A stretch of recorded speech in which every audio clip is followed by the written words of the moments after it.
Hello, everyone. Welcome to The Bridge, a podcast where myself and my co-host Zach hope to bridge fans with bands. Today, we're talking about a sleeper album by Weezer, of all bands. This is actually the Weezer's 14th album. But before we get to that, what are you drinking today, Zach? I am sipping on an espresso, and I also have some smoked old Amsterdam cheese. I don't know if I think that's appealing or not. It's old smoked amps. I guess that's good. I'll go with it. Not got a cheese guy. No, you're not a cheese guy? No, I'm pretty simple, unless it's melted. I'm a simple man. I like simple pleasures. Exactly. We're doing Weezer this week. So Weezer have a bit of a spotted history, to put it bluntly. I've only ever listened to the good Weezer albums because, people tell me an album is bad. I kind of tend to avoid it. So I haven't really listened to any of the Weezer albums that people don't like. So I've only ever listened to the good stuff. So I only have a perspective on Weezer that is generally positive. Not every album has gone over well with the fans. People weren't a fan of Hurley and some of the 2000s work and even the 2010s. What's your history with Weezer? Yeah, so I'm not a Weezer fan. Like you said, this is their 14th album.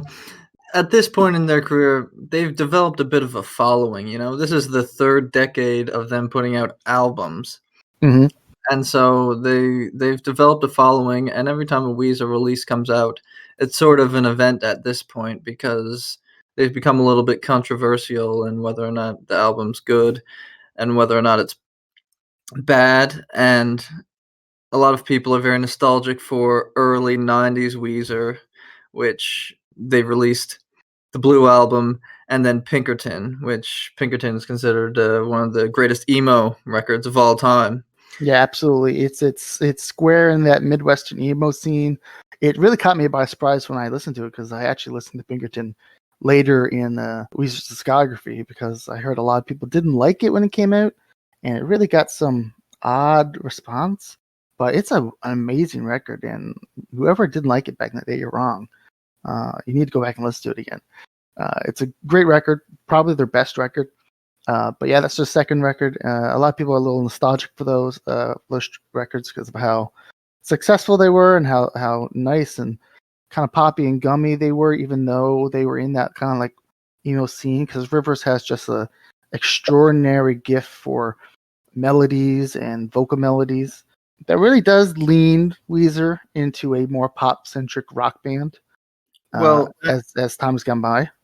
Yeah, after Pinkerton, they sort of sprungboard into more pop rock music, into more mainstream territory with the Green Album, right? More contemporarily, they're just off the backs of releasing the Black Album and an all covers album, both of which the Black Album did not get a great response, and the covers album, I don't care. I just don't want to listen to Weezer covers. I'm not a big cover guy in general. I have a number one rule: if it sounds anything like the original, I don't want to listen to it. Just give me something new. But maybe they did that, but I just wasn't interested in a Weezer's covers album. I didn't listen to it. They also announced an album called Van Weezer, which will be, as you expect, a kind of like hard rock, cheesy covering those like musicians that Rivers was inspired by, and I can't think of anything I would want to listen to less. So I'm not excited about that. And then somewhere along the way, this album kind of snuck out.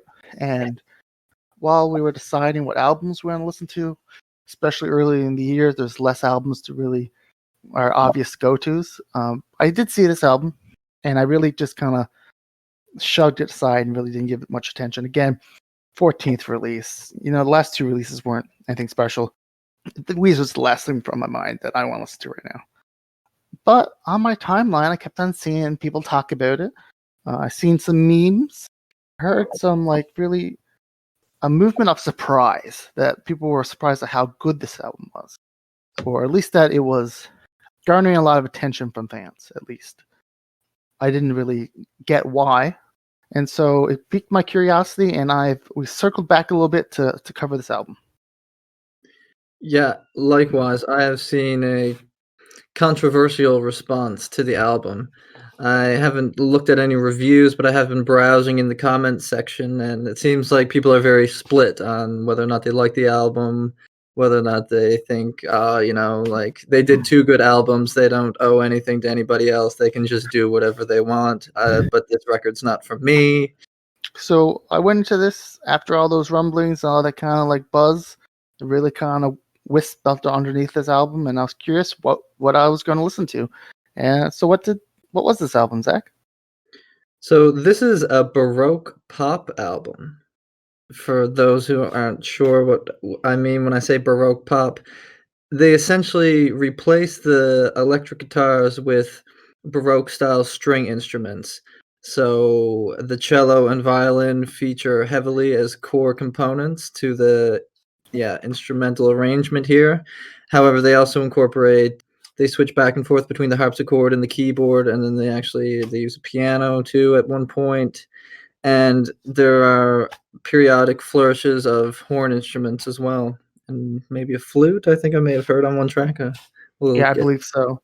Mhm. Yeah, there's also some drums in that kind of like are really like the last remnants of a rock band. Here is the drums, because the Yeah, drums shape it into this rock format, along with the kind of songs that Weezer composed. They also went for an entirely analog recording of all the instruments and the types of instruments used. So you get a larger range of sound, more than you'd get with digital. It's harder to work with, which probably means it's probably less edited. So you kind of get a more whole warm sound from these instruments, but in the removal of ease of access and being able to overproduce the instruments. So you get a more natural, probably more of a underproduced but fuller sound off this record.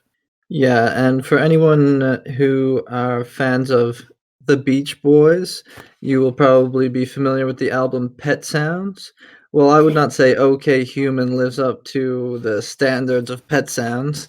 It definitely is drawing inspiration from that record, which was a rock record that broke barriers by incorporating non-traditional rock instruments onto a rock album. Right, and that's definitely this album. Yeah, yeah. Just a question, what did you think of the parody of the album title, "OK Human," clearly a parody on Radiohead's "OK Computer"? Yeah, I was gonna get into this because I was kind of excited about that. Mhm. Um, at first, I was a little kind of scoffy about it. I was Yeah. like, okay. But the more I thought about it, and the more I think about what OK Computer was and what it stood for and what the period of time it represents in terms of technology and where we are going as a human race. To see this album called OK Human, it kind of implies the antithesis or the counter album to OK Computer in terms of themes and thematic ideas. So I was very excited to see how Weezer would approach a concept like that. I asked a friend the same question, and he said, "Not enough people make fun of Radiohead, which are sort of a little bit of a serious band anyway." So I applaud Weezer for, making Radiohead the butt of a joke. But Right, also at the same time, it fits, like you said, with the album thematically, right. because the album lyrically it essentially deals with the sort of shuttered and lonely existence that technology has created, especially among young people. hmm it speaks on several topics like escapism and the taking things for granted. There's a few topics around like where we are now in the world with in terms of technology, and there's a bit of a comical goofiness, I'll say, to the way they approach some of these topics. But we'll get into that, I think. And a bit of a drawback for me, without getting into too many specifics, is that although they address this very topical issue, they assume the perspective of a very younger audience, focuses on the effects of, I would say, people who are still in high school, people who are just entering into college, and maybe this is Weezer's target audience, would fit with the sort of mainstream pop rock reputation that they have. Yeah, that demographic. Yeah, makes sense. Yeah, that demographic, and so for me, it was a little bit alienating. Like some songs, okay, I appreciated the general theme, but then when you got into the details of the lyrics, it was sort of a little bit superficial to me. Yeah, I think I know exactly the line and exactly the song you're talking about. We will get to that because I think that will be probably the more divisive song on the album. Maybe not the divisive, but the most to say about song on the album. Let's start with the opening track, "All My Favorite People," which is the initial single from the album. What did you? How did you find this song? What's your initial reaction as you're listening here, going into the album for the first time, maybe? Yeah, this song, I have to say, it's friggin' catchy, man. Hmm. It's just a catchy song, and yeah, it incorporates the right from the beginning, it introduces the cello and the violin, and Hmm. so you immediately get a new sound, which, yeah, grabbed my interest, and then, yeah, the song really begins to kick off when, rock-oriented drums enter. That was my first impression, and so it caught my attention, I would say. But then as the song as the lyrics started to unfold, he takes the position of a teenager, like, it's sort of spoken from the perspective of a teenager. And I thought, "Okay," but then it really wrapped the album up in this sort of pop aura for me. I didn't like that What gave you the inclination that this was taken from the perspective of a teenager? because of the way that the lyrics are. He assumes the position of I. I also watched the video to this song as a Oh, little I did boy. not see the video. Uh-huh.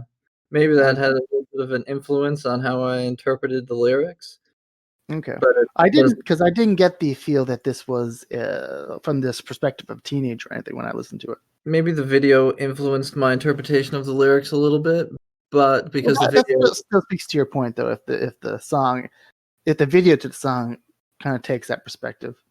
Yeah, essentially it's about a kid trying to get likes on Instagram, connect with the girl that he likes, that he has a crush on. Um, I don't know if I would. Kind of want to say this. The video is a little misleading from the lyrics that I see. Really? What is that? Lyrically, I thought it was more about the paradoxes of people, right? And that was kind of straightforward in saying like there's a lot of things that people do and express and take joy in that are paradoxical to other things. You know, all his favorite songs are slow and sad. You know, why does he get so much joy from sad things? You know, why does all his favorite people make him mad? I love parties, but I don't go when I feel bad. I stay home because I need a friend when I take a walk. A bunch of these paradoxes over and over again. And I kind of took it as a thematic approach to the album where Rivers is kind of saying how there are critiques on this album about modern technology and the modern world, but they're also lived within this paradox of where he still takes joy from them and he still takes places within our world, take comforts, even though he has some complaints about where we might be going. I thought this song was just all about paradoxes. So I Yeah, didn't get the feel that this was like from some sort of teenage perspective. I got more of this was a thematic opening to kind of the tone of the ideas that Rivers was going to handle in this record. yeah, well, just even the way the lyrics are written, like, there's a refrain in the song that goes, "I feel bad, bad, bad," like, it's written in a very simple way. Yeah, yeah. I was trying to think if I consider these lyrics good or bad. I don't think a lot of his strengths on the songs that are on this album are particularly because his lyricism is well crafted and deep or anything like that. They're all pretty straightforward for the most part. He does a lot of oohs and ahs, you know, with the singing. I would go so far to say that the lyrics sometimes can be kind of juvenile, and this song is a great example of that. Sure, I would say the juvenile. I think that goes along with the Weezer like personality. Like it's very goofy and geeky and juvenile in the tone of how they deliver the song topics mainly, but also like uh, as a band image, River himself, his image, and how Weezer's been portrayed. There's just a lack of maturity. I mean, these guys are 50 years old now, and they're Yeah, writing there's songs definitely like they were written by 22-year-olds, you know? yeah, that's true. But I don't think there's a problem with like being young and goofy is how I would take it. Juvenile, I think, implies a immaturity. I don't think there's any immaturity on this record. Yeah, I just think like the way the lyrics are written Sure. is immature. The topics are interesting topics, very topical topics that strike at the present day experience of many young people, whether they are in high school, whether they're in college, whether they're new graduates, sort of the millennial generation demographic. However, the way they're presented is what I find juvenile. Like repeating "I feel bad, bad, bad." Like it's just, and that's just one example Sure. that comes to the top of my mind. But I don't want to beat a dead horse, but it was something that I found a little bit distasteful. Okay. How did you feel about the instrumentation change on this album? How did you feel the collective of Weezer kind of fit into this baroque pop genre? I think they've been experimenting with genres recently. Like the Black Album, I think, sort of went into a little bit of a rap funk area, Hmm. and people, yeah, like you said, people didn't like it. However, I think their style fits the baroque pop genre better. However, as we'll go along, I don't know if during certain songs, I'm not sure if River's voice is really able to hang with some of these more analog and very rich, deep sounding instruments. Okay. I was kind of impressed by how much it still sounded like Weezer. Yeah. We're here talking about these very classical instruments, a very classical music genre, baroque, and for it to be intertwined with Weezer, which is like an alt rock band, and to still sound like Weezer, and to still have that just the overall atmosphere of the album still feels like a Weezer album. It just feels like Weezer to me, but it's nickel plated with diamond studs, made it look real pretty, a little bit like little Uzi Vert. But let's move on to the next track. Actually, I kind of thought one thing I wanted to note about this is how they start with this little analog sound. You might be able to name the instrument. I wasn't able to. It kind of sounded like an analog synth. And how the song just starts with the chorus. He just hits immediately with all my favorite songs are slow and sad. Hmm. He just immediately goes in that chorus, and this is for the first example, I think, of Rivers' unnatural ability to write a vocal melody or a chorus. I think he is so strong when he writes his choruses. His choruses all over this album are gummy and sticky and super good. Yeah, they're very catchy. There's no doubt about it. Like the band, most of the songs are between 2 and 3 minutes. Like they're all Mhm. very tight tracks. Yeah, the record only runs 30 minutes as well. Right. Commenting on what you said about the album, even though it's a baroque pop album, it still sounds like a Weezer record. Hmm. I think you can attribute part of that to how the songs are arranged. Like they're very structured in terms of verse, chorus, bridge, and then many of the songs then have a big reprise at the end where all the different elements come together. Right, right. The structure of these songs, they vary a bit, but they're kind of the same general idea on a lot of these songs, with a few varieties here and there. But they managed to stay different using a lot of the different compositional ideas and different focus on different instruments, but they're kind of like the same structure of a song, that pop structure generally. I would say after a while, it's a good thing the record's only 30 minutes because the album becomes formulaic. In terms of songwriting, I think so. The next song is Alu Gobi, which is for anyone that doesn't know, a potato dish, very delicious. Did not know that. This song is he wrote, because I did a little reading about this because it's actually one of my favorite songs on the album. Rivers wrote this back in 2017, which brings up a side topic I'll talk about in just a second. But he basically wrote it about a boring day with him and his wife, and the monotony of becoming like this famous fuddy-duddy, doing whatever, all these just going out, eating a lugobi and having these generally monotonous kind of days, or what he perceives as that. But he kind of added that to this album because all of this commentary that he had on what he found to be kind of a boring day, like going to the theater and seeing this like French noir flick, it kind of has this weird sheen on it in today's COVID world, where suddenly now this is something that he misses. So that was something he kind of wrote about, and kind of why he felt he wanted to include it onto this record, even though it had been written a few years ago. And I wanted a little aside about that 2017 thing is this record has been in the works for a long time. This has been talked about for a while by Weezer, but apparently they work on albums concurrently.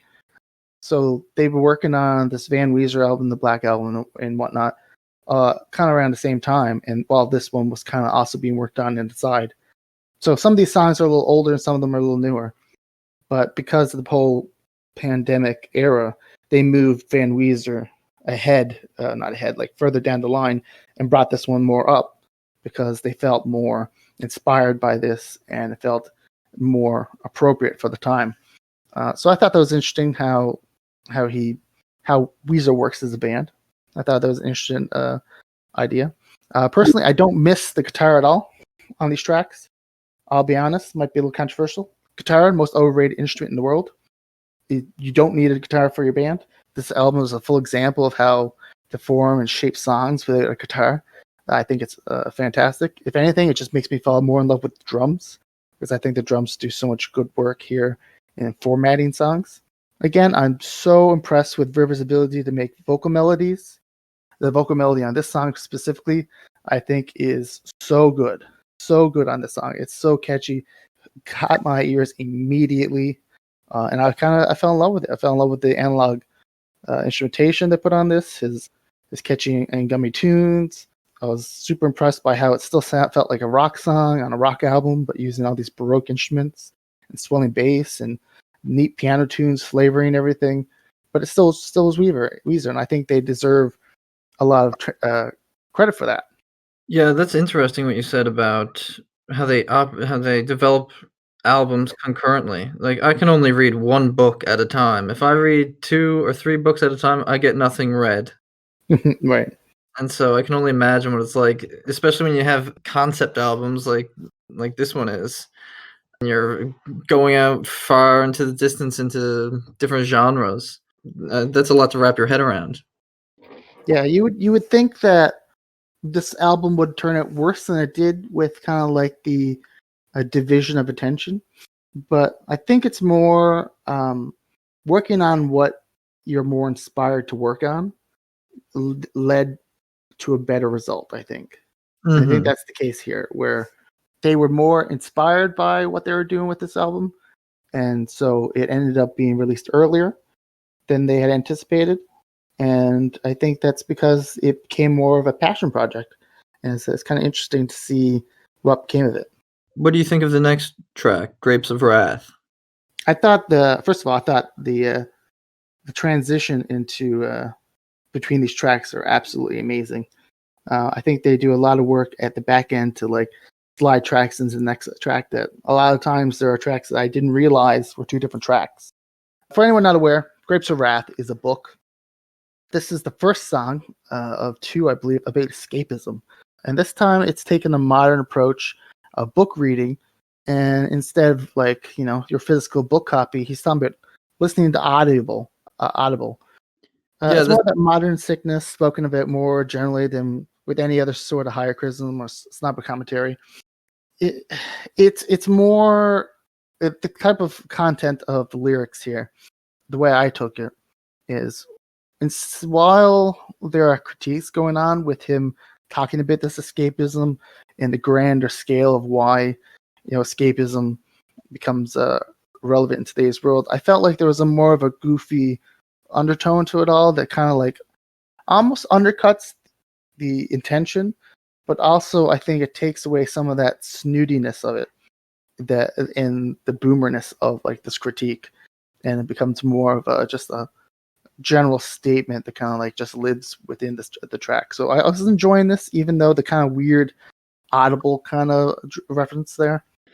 well, it's essentially a song that's targeted towards the Audible generation, and how people are just plugging into Audible now and becoming concerned with, yeah, issues in books that they really are disconnected from because they're so plugged into technology. And so this song also has many references to different famous books, Grapes of Wrath, obviously, as the song is titled, but it also mentions Mrs. Dalloway, and it mentions 1984 by George Orwell, a couple other titles he mentions.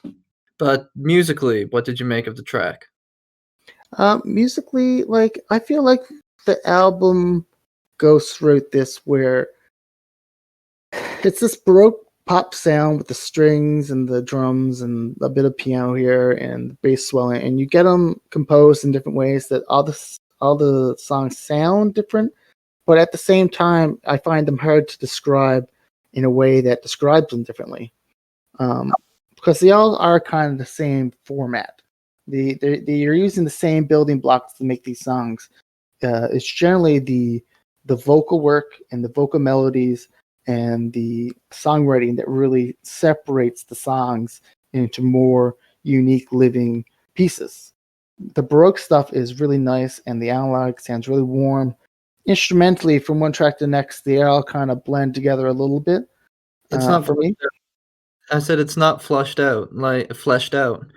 The cello and the drums introduce the track, and then the lyrics start, and maybe there'll be a different flourish. They'll incorporate some hi hats or something like they do on this track, or they'll focus more on the snare. But then you get the violin in the background, but it's not really. It's sort of functioning like a bit of a rhythm guitar. It just becomes. It seems like the musical ideas are a bit short because they're becoming so repetitive.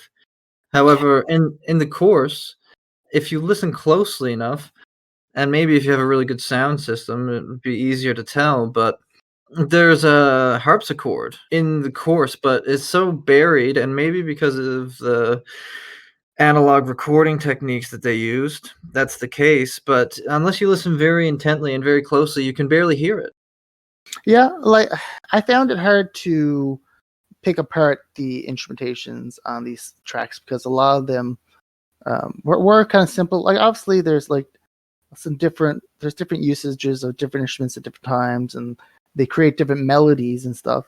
Um, but in terms of like the mix and describing the sound, there are a lot of similar sounds being created and being used on the album that it's hard for me to describe them uniquely. Yeah, well, I mean, they have a harpsichord here, and there's the penultimate track focuses a lot more on the piano.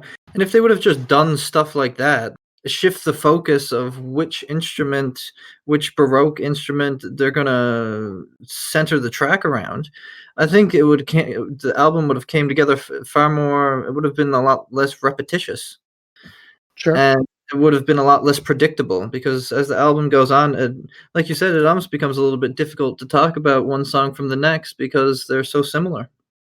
In terms of like the instrumentation, yeah, they are similar. Certain songs stand out as juxtapositions to that point. I think maybe even Numbers, the next track, is a little more prominent in like the piano range. It kind of sounds to me like a 90s Our Lady Peace song, but a little less melodramatic. So like Numbers is this track that he focuses on talking about how people get depressed and anxious and hyper focused over numbers in their life, either your weight or views or anything along those lines, rating of albums maybe even. But it's kind of a really kind of melodramatic in a way that kind of threw me off a little bit. But and I kind of think the lyrics are not great on this track, but again, they delivered with such a nerdy, goofy sincerity that I think they get away with some of the obviousness of the topics, and move away kind of from like the bluntness of what's going on and create kind of like a very uplifting sounding song that I kind of enjoyed, but in terms of topics, I was a little like high roll about it. Again, he's catchy with his vocal melodies. I can't say enough about how good Rivers is at creating catchy, gummy choruses, and that really makes this album. I think it's a huge highlight. Yeah, this song is welcome because it at least does almost a shift in mood. It's a little more morose than the earlier tracks, which are more upbeat, more poppy, even though they deal with sadness, themes surrounding modern day depression. However, again, the track is structured very much the same. Like you get a verse, a chorus, a verse, a chorus. Then you get this bridge. Everything sort of dies down. He has his vocal performance, and then all the instruments reprise towards the end, and it becomes tiresome for me. And if you really like his voice, I can see how maybe you would enjoy it a little more than I did, become a little more tolerant towards it, but I'm not super huge on his voice, his squeaky, nerdy voice. On some of the slower tracks towards the back end of the album, really doesn't mesh well with the baroque sound, in my opinion. Like he just can't carry it the same way as, say, like a Celeste could or something. He doesn't have those No, vocals. his singing's he's not like a super wide range singer. That's not quite his pocket. I think his pocket is kind of creating these really infectious choruses and hooks in these songs, and like creating these unique melodies that he hasn't done before that stand out. He consistently makes them. It's so impressed by that, and I think that's where his strength in singing comes from, is like creating and crafting choruses and hooks to his voice. And to your point, yeah, his oohs and ahs really do play into the catchiness of some of the courses and just the way the songs are built. But his voice just stand alone on its own. It's not one of the voices that really do it for me. But Sure. that's a matter of taste. At this point in the album, I'm actually thinking it's been hit after hit. I've liked every song. I thought the topic of like this last numbers was a little whatever. It's a little melodramatic for me, but I generally enjoyed everything going on here. I enjoyed the lack of guitar. I like this baroque, the space that he's living in, even though it's still kind of like that pop song structure of what he's actually creating. I think that helps solidify it within the rock genre and still sound like a Weezer song, even though it can get a little repetitive. But this album again is like 30 minutes. It doesn't. If you're listening to it over and over and over again, eventually I think you'll get tired of it. But I think on one listen, I think I find it hard to get to the end of my patience with the baroque pop idea with only 30 minutes. I think it lives within and survives within the realm of time that it exists. None of the songs outlast their welcome, Hmm. Yeah, so I can agree. It's a very tight record. I don't know the longevity of the record for people, I don't know if people will listen to it a couple times and then just stick to a couple tracks that they like. Maybe. I think that's more of a commentary on Weezer as a band in general. I think if you're a Weezer fan or you're someone who checks in with Weezer here and there, I think this album's going to end up being one worth listening to at least once or twice to kind of see what's happening here, because it is different, and I think they do a pretty decent job at it. to counterpoint some of the instrumental issues that you're having, I think Playing My Piano, which is the next song, is probably the antithesis of that point, where I think they do focus heavily on the piano in the song. Why wouldn't you? It's called Playing My Piano. It's also the second track that's a bit escapism. Again, this time it's more about him playing his piano.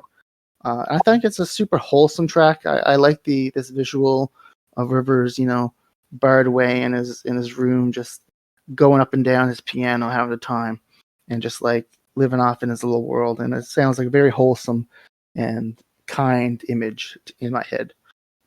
I want to kind of couple this with the next song in discussion because it transitions into Mirror Image so smoothly that I thought these were the same track.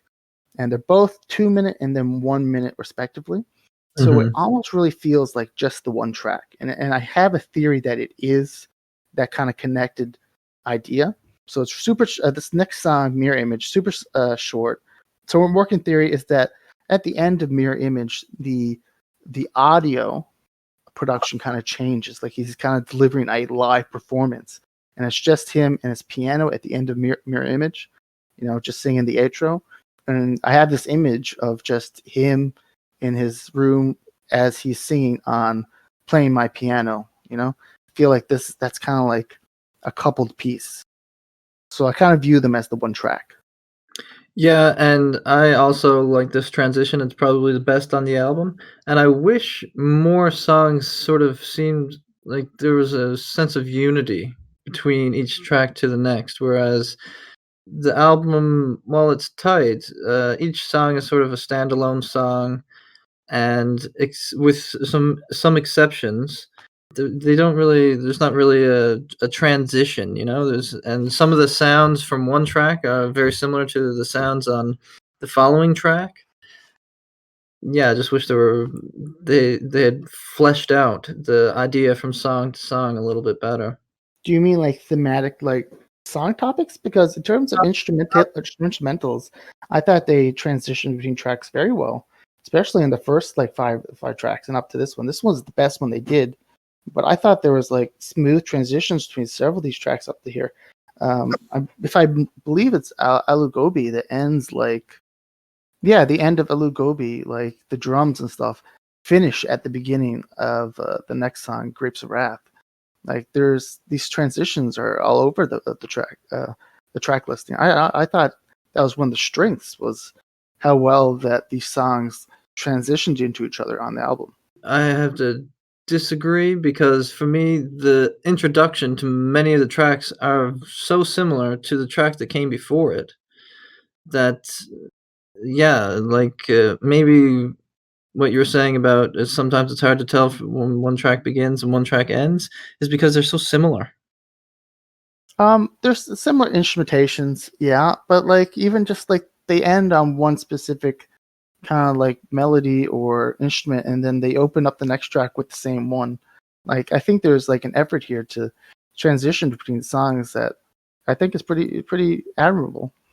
Like the end of all my favorite songs ends in like this like piano and shaking, and then suddenly Aluba Gobi comes in with these strings that are like kind of strum like a guitar, kind of like hides the fact there is no guitar. And I felt like the transition was really smooth there. Yeah. No, I see your point, but for me, I guess I was just so distracted with how the introduction to each song felt so similar to the one before it that it killed any sort of smooth transition that they like carrying over the concluding idea of one song into the introduction of the next.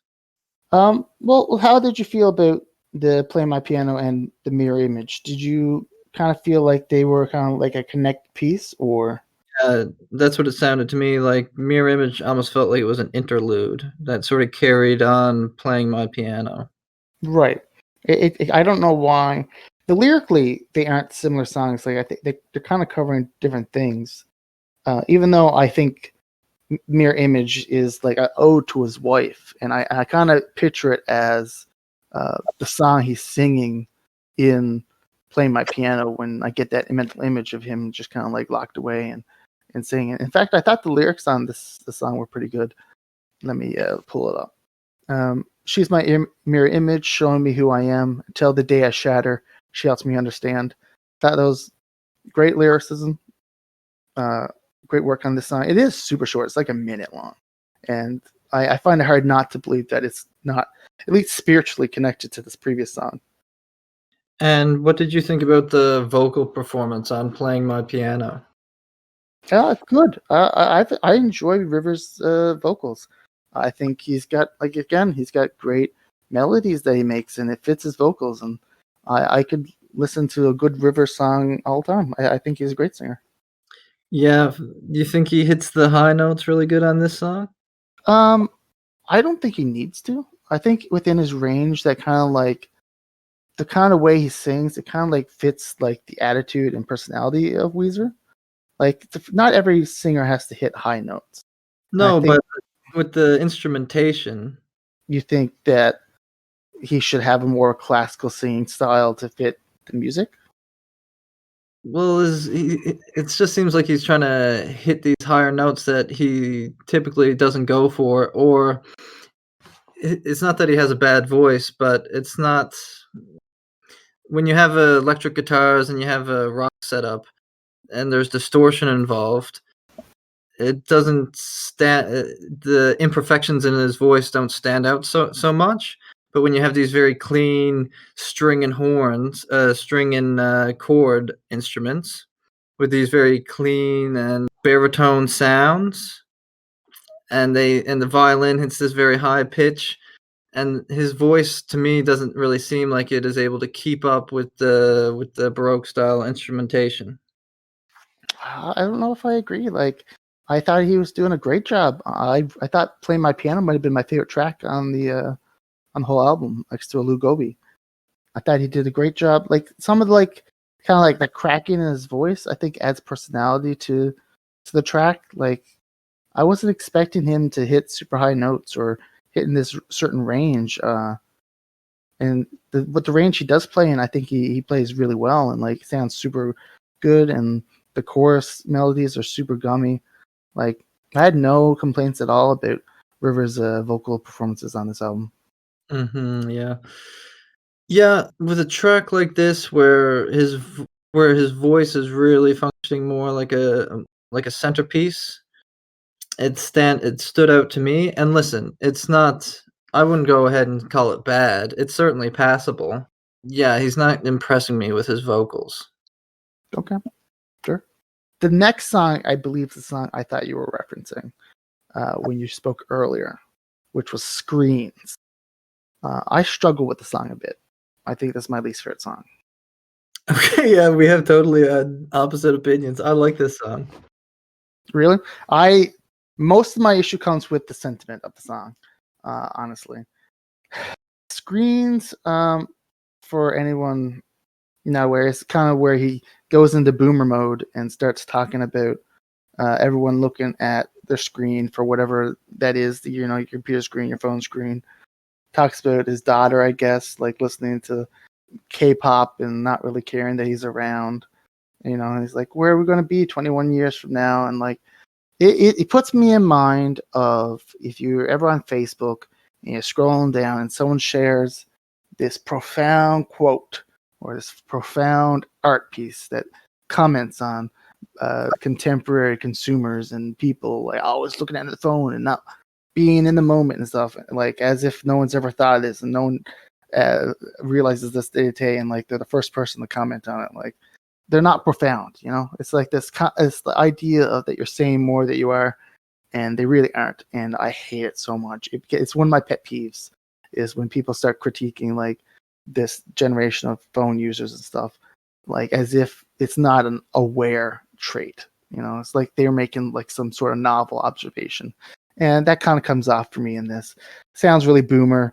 It sounds kind of like kind of a miss in what it's trying to say, and I didn't really like it all that much. Wouldn't you say the whole album, thematically, lyrically, the message that it sends is very much in the vein of the song? Right. You're right. There is a lot of that going on in this album as a whole and as a concept, which made me nervous listening to this album because I hate that certain pocket of commentary, and he does make it on this song, and I don't like it. But I thought, as a counterpoint to kind of my grievances of the song, I thought if you were going to go about making that kind of commentary, I think they went about as well at it as they could. With an album that's full of baroque instruments and analog instruments, to calling it OK Human, commenting on the songs that he did comment on, and shaping the album as he shaped it. And I thought, okay, it fits into the concept. Maybe it's a bit of my pet peeve, but I still kind of struggled with the song a bit. It just gave me kind of like the image of someone who's trying to say something grand when they're really just saying something simple. Yeah, I mean, I think at this point, I sort of accepted the fact this is the way the record is. It's not, it's addressing topical issues, but in a very superficial way. And they're not being profound. They're not having anything really original or authentic to say. And coincidentally, it's like something you'd see on a Facebook news feed. With the captions, say it louder for the people in the back. Yeah. How quickly I'll fucking delete that person. I'll tell you that. Anyways, I mean, I don't run my Facebook like a dictator, but I understand. No, I this was probably one of the two songs I struggled with the most on the album. But musically, when you say it brings a fresh take, you know, you're getting more of the keyboard. There's a little bit more of an energetic tempo. I like how the song opens with just the drums, because I do like the drums, even though they're a little bit simple, like, you know, pop rock drums. They're just aiming to. Yeah, I have no problem with the instrumentation on the track or anything like that. I think it sounds like a fine track. Yeah. Maybe the chorus is one of the weaker choruses, but just in terms of like a song idea and a topic, and I just kind of disconnected. I just not the kind of song that I like. Okay. Yeah. Yeah. I like the harmonies of the cello and the keyboard on this track. So I like it musically. Coincidentally, the second track that I had struggled with was "Bird with a Broken Wing."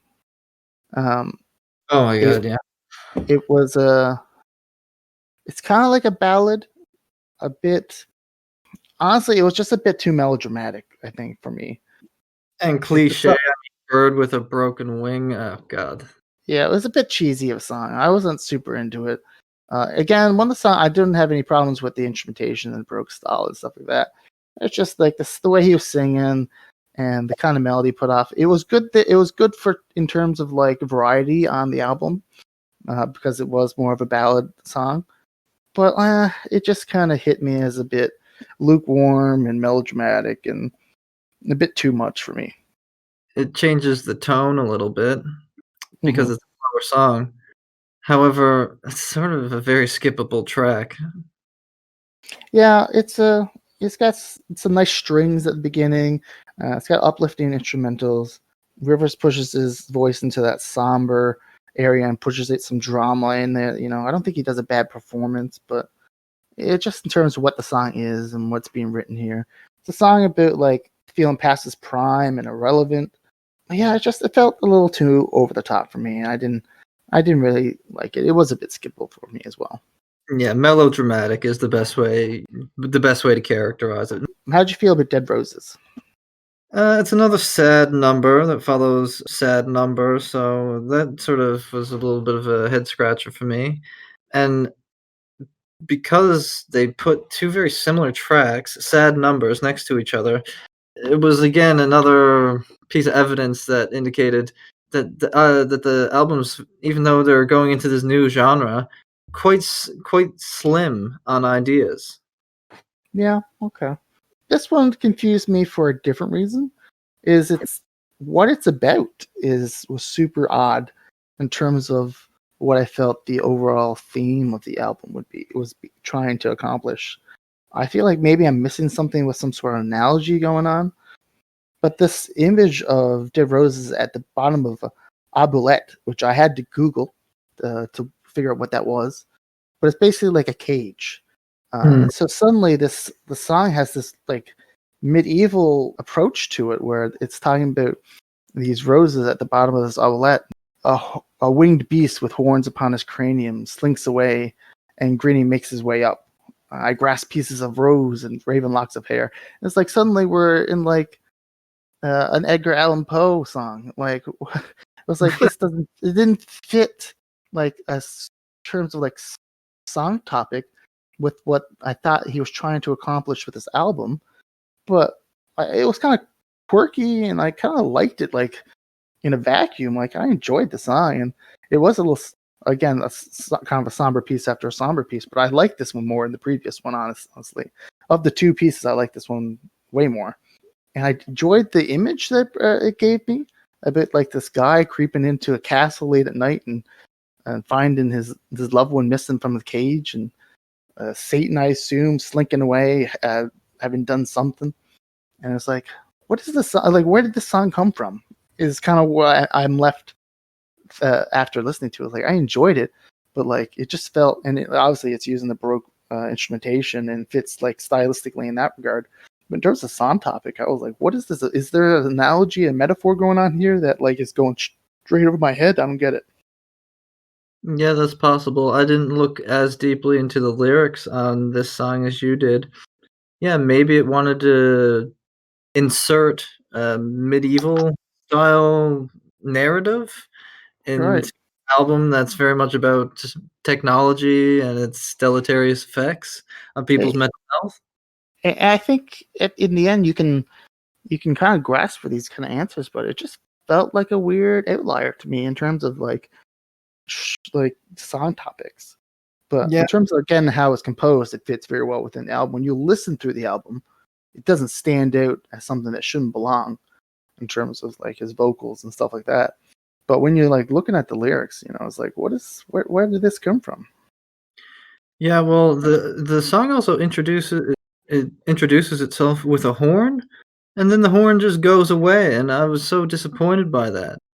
I wanted to hear more of the horn, and then just go back to this, cello, violin, and drums, and disappointing. Give I wanted You said they used a pretty big orchestra to compose this album, yet in fact the number of instruments that they use seems to be very limited. I know there's like a 38 piece and kind of seems a little small for what it is.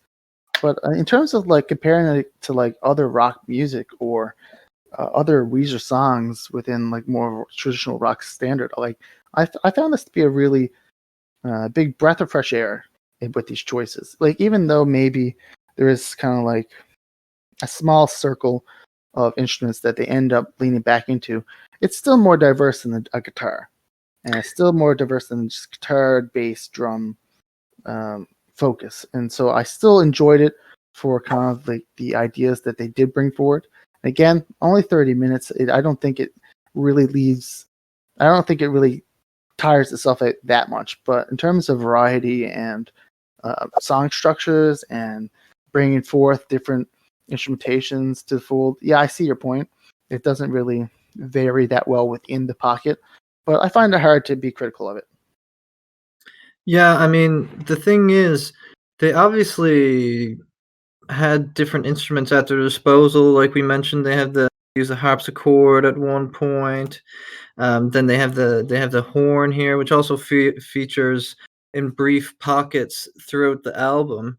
But it seems like they played it safe to me, and rather than embracing the instruments that were at their disposal going into this baroque pop genre, they felt comfortable with the cello and with the violin, and they didn't waver or wander too far outside of the formula that they developed for this record.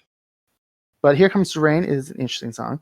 After all these analogies to Beach Boys and Beatles, I find it interesting that they flipped "Here Comes the Sun" with "Here Comes the Rain." Mhm. I think that's kind of cute. This is the song I meant to comment on earlier, but I realized I was talking about the wrong song. This is the song that apparently he wrote for his friend who's like a podcaster who was going through some times with critiques from fans. I don't know what he said, and I don't. It kind of really isn't made evident in this song that it has anything to do with that. So I find it to be a bit of a moot thing, but people were commenting on it. I seen when I was doing some research about it. I think his name is Sam Harris, and he said some stuff. There's kind of like some politics on the go, but I decided not to really think about it when I come to the song, because it really isn't about that. It's just a pretty simple, like, kind of uplifting tune about, being in the dumps, but being optimistic, staying uh, positive, letting the rain wash off the dirt, and kind of embracing all that. And it's kind of like, it's kind of straightforward, kind of thematic song, um, uplifting song, again in that baroque style. I end up really enjoying it. I think the chorus was good. Pretty simple, straightforward song. Yeah, to follow up what you were saying about the rain element and the rain theme in the song, there's a texture element, whether it's a flute or they made it with a soundboard, I can't really tell. Because Yeah, again, they sort of have it's buried, and so you really have to listen to hear it, but it created this image or reminded me of the rain falling, of a rainy day. And I really like that, and I wish there was more of this type of stuff on the record. And also, they switch it up and they introduce the track with this energetic, fun piano chord, which is it's not super complicated, but it's really fun. I can bop along to it, you know? sure. So you came out enjoying this one. The instrumentation kind of like changed up a little enough here for you to sink your teeth into a little more. Yeah, and it didn't stick to the formula so Okay. much. Yeah. And I wish they would have ended the record on this track. You did. Is that because you didn't like the next track, or you just think it's a stronger track? I think it's a stronger track, and the next track I didn't like. I thought it was a skippable track, honestly. Didn't make any. It just seemed like they wanted to even out the record 30 minutes to put another track on there. It was a filler track. This would have been a more bold and fun way to end the album. I liked the song. It doesn't like I to your point. It doesn't do a lot to stand out as a very unique in the track listing, but I generally like Rivers' voice. I like his melodies. I like the hooks he puts in the songs. I like the idea of the Baroque instruments and how it all comes together. It's still novel to me at this point. 30 minutes in, I haven't lost that interest. I haven't been looking for a super varied transition away from some of the things. I think they do a lot of changes on the songs, like in terms of how they compose stuff, even though they're using the same instrument. I would want on a subsequent album to hear more variety.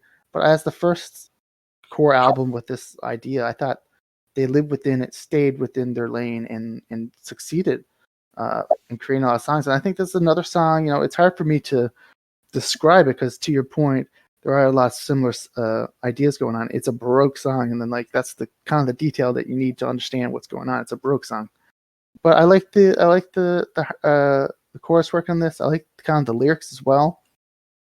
He's talking about the Libre tar pits, which are in Los Angeles, a historical landmark.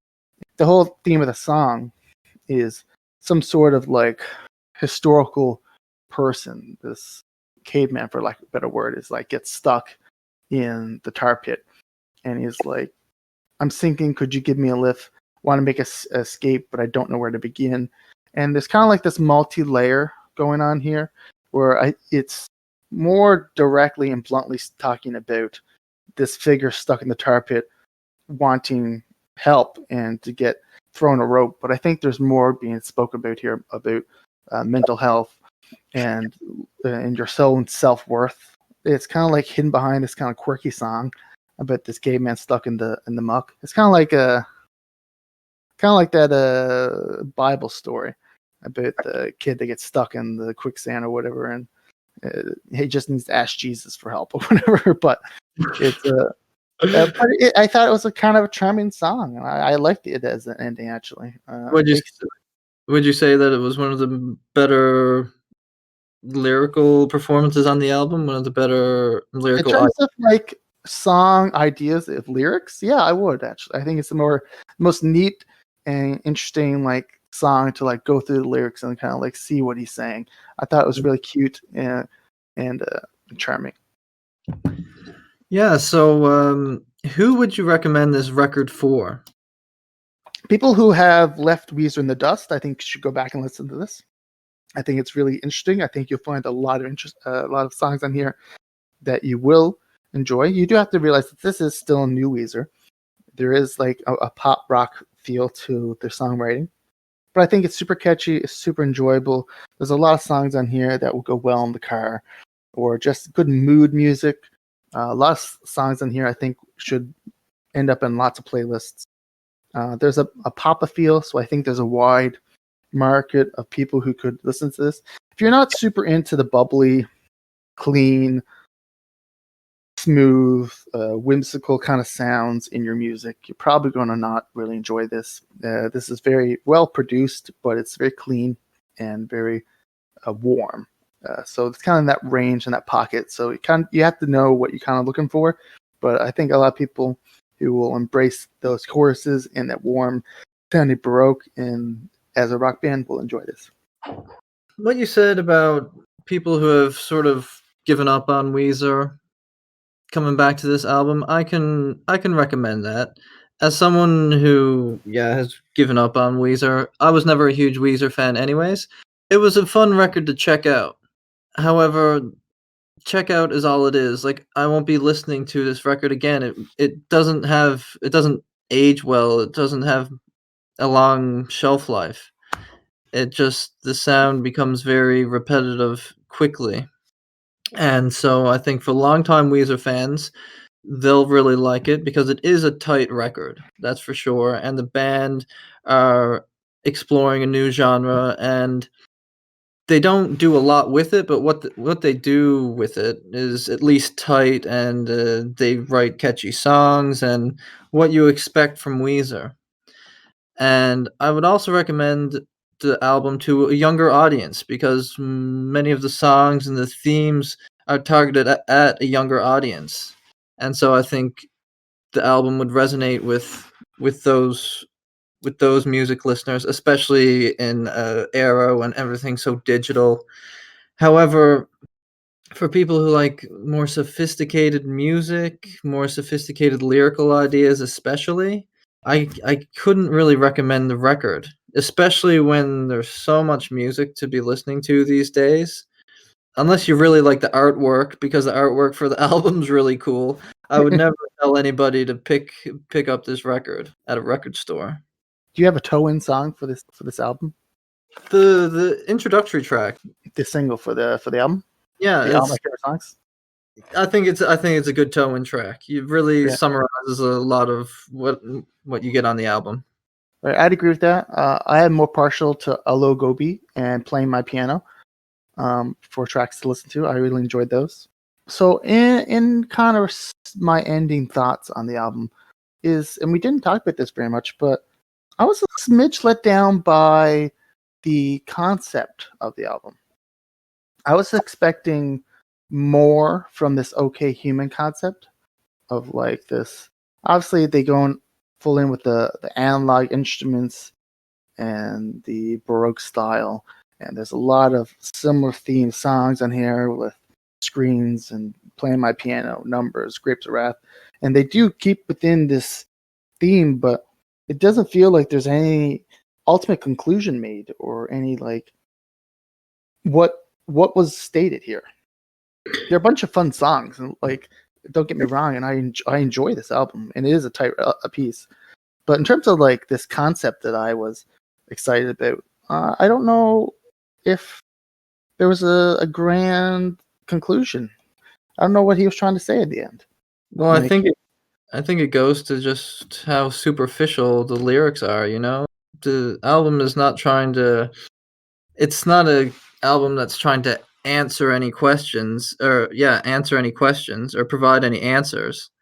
It's more or less just pointing to what they see as being a present day problem, especially among young people. They do comment on it as being a problem, kind of, but they also like start off the album with this sentiment, with all my favorite songs, of this paradoxical understanding of everything. So I guess that's kind of where they are. It's like it almost felt like a counterpiece to OK Computer that said, well, this is what happened. All that paranoia about technology and where the world was going that happened with Radiohead back in 1998. I don't remember now when OK Computer came out, maybe 97, whatever it was. That whole sentiment of like being nervous about the future. Like I wanted, like, not that I expected Weezer to be the band to do this, but when you go in and you have this OK Human and you have these song topics like the screens, I kind of wanted like the reciprocal, like, well, it turned out all right, or like, maybe we're looking at our screens too much and we have this escapism like addiction, but everything's all right. We'll see how it goes from here. And kind of like that check-in with that kind of like paranoid personality from the 90s with this new personality from 2021. And I kind of was wanting more of that connection to happen here. I don't think there was as much there as I would have liked.